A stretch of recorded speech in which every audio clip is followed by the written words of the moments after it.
Hey guys, welcome to today's video. This is No BS Beauty. I'm Sarah, and Ike was a very expensive dog today. I had to refill all of his medications, and I told him he had to come say hi in exchange for that. I don't know, his medicine for like $300, but he's refusing now, so he's on strike. So, although I'll still give him his medicine.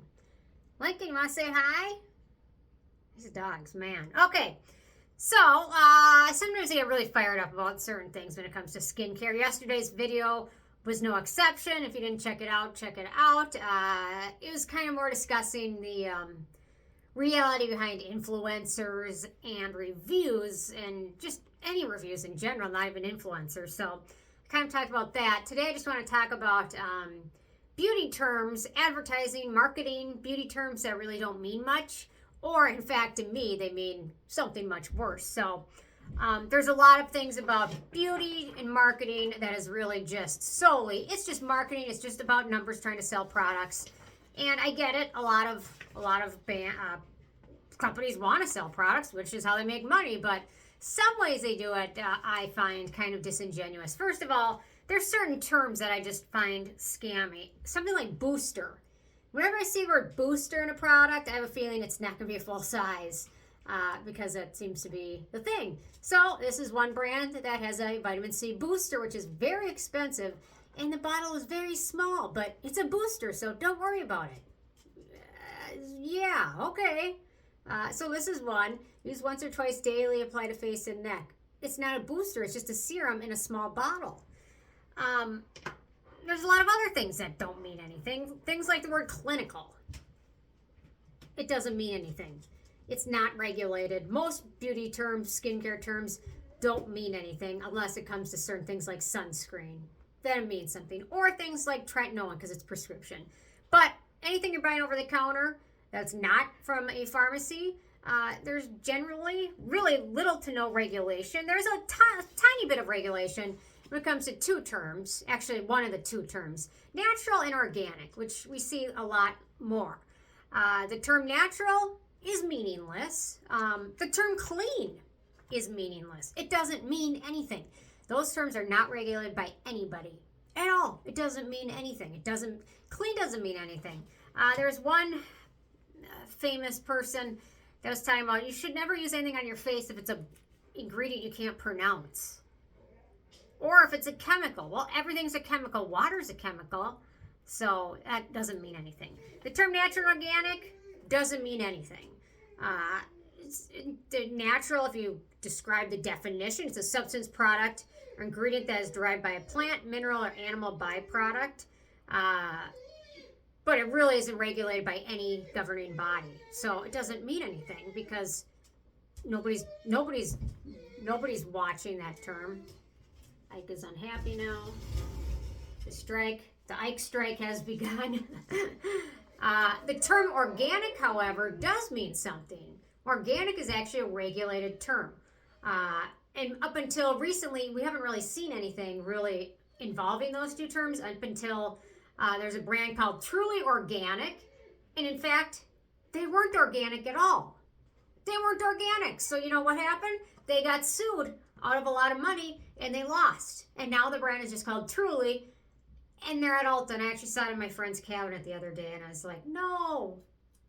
But anyway, I didn't have the heart to break it to her that she spent money on something that's kind of a scammy brand. But people fall for it because of the fun packaging, things like that, not because it's effective or efficient.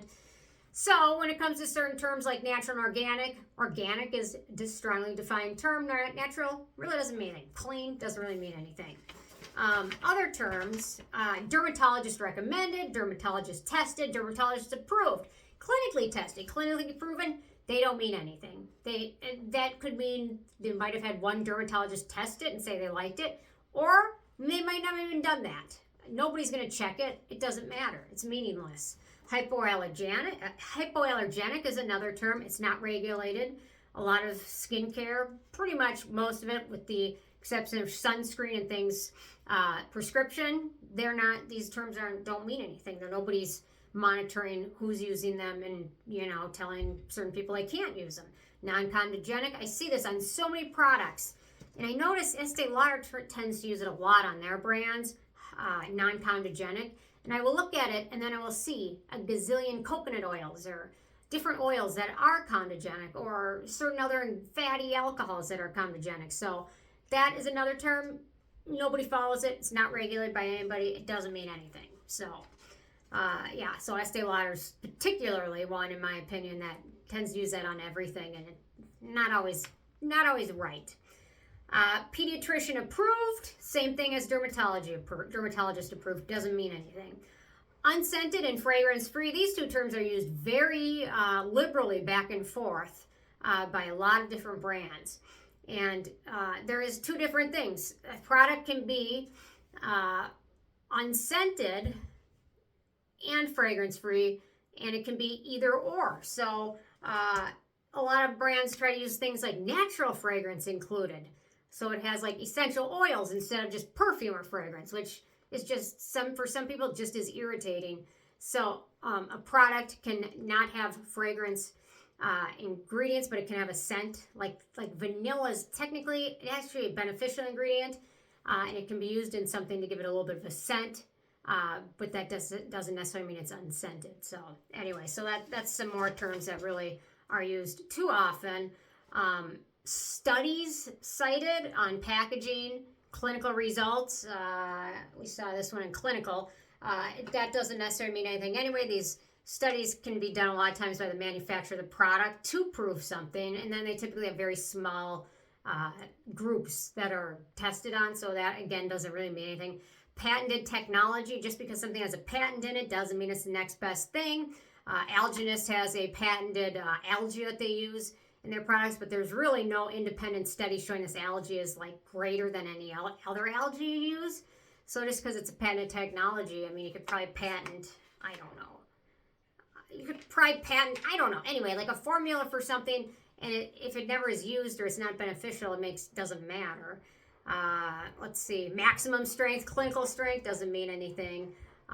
In cosmetics, they're not officially regulated, registered, or tested by the government. Ike, would you like to come off of your strike and say hi to everybody? Ike? With your $300 medication?